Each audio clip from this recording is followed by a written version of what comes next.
Hey there, fellow internet friends. Feels like a while since I've done one of these, but hey ho.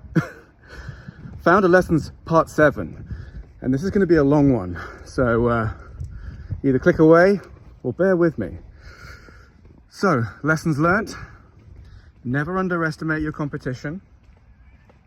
Keep a close eye on them, but never let them distract what you're doing. Totally vital. Context. One of our competitors has just launched AI-powered dubbing. This competitor is a video hosting platform. Now, I'll address the elephant in the room. It's not YouTube. And even if it was YouTube, we wouldn't care, because our customer base doesn't use YouTube. YouTube is for the creator economy, which obviously we want to be a part of. And we think we're going to build some great tools to enable that economy with the integrations with YouTube. But no, it's not them. Before I tell you who it is, or imply, I wanted to give you some insights into some stuff that we've learnt on the journey, because what we recognized hyper quick in our journey with this whole AI dubbing thing is that, in short, if you are reliant upon a third-party API to do all your dubbing for you, you've already lost. For us, we recognized super early that we needed to own the entire pipeline, the entire workflow of that innovation. And I'll tell you why. There's 3 reasons. First reason, if you're having to leverage an API to do a full dubbing workflow, guess what? That's going to cost a mint. That is literally cost prohibitive. And in turn, you can only offer that particular feature to those organizations or individuals that are willing to pay the big bucks for it. So you are alienating a huge part of the market. Our ethos has always been that what we're building should be for everyone. Linguistic equity for everyone. We don't want to lock people out because it's too costly. And so that's why we're focusing on building more affordable models. Second, you have no control over that system. When you have a dub come back from a third-party API and it's not good, it's not to the standard that you require as an organization for your customers, you have no control. That in itself is terrible.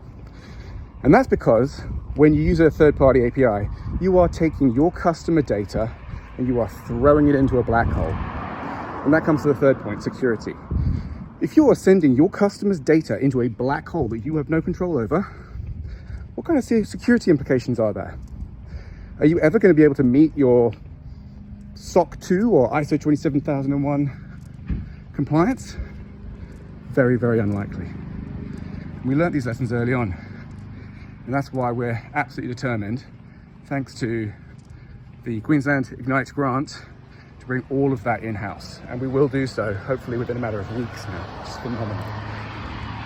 So who is it? Well, it's a large incumbent in the market called... So we underestimated. So lesson learnt number 1. But we kept our close eye on things.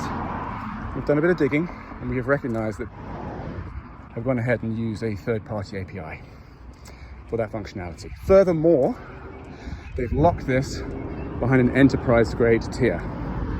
So the sweet irony in that, in our humble opinion, is firstly, you're alienating the mass market that can and should be able to benefit from this innovation. But also, you're not going to meet the security requirements from some of those big enterprise and government bodies that might want to use it, because you don't own that technology stack. It's quite the irony. So yeah, so lesson learned number 2, keep an eye on your competitors. But the most important one, don't get distracted. Our knee-jerk reaction was to go, oh no, we're done for, when we heard this news. But then we rapidly realized 2 things. 1, it just validates what we're doing, validates what we're building. And we're building something that is for everyone.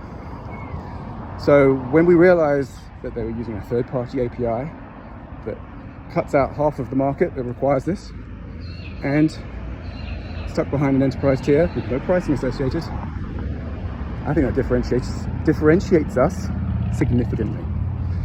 And it enables us to keep focus on our goals, how we want to build this, and is motivating us to do it faster and better.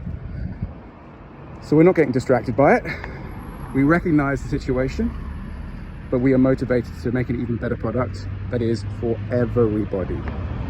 And that's what Braiv is going to be about. So, with that, thanks for listening. It's a 5-minute one this time around. Here's to the brave ones. Cheers.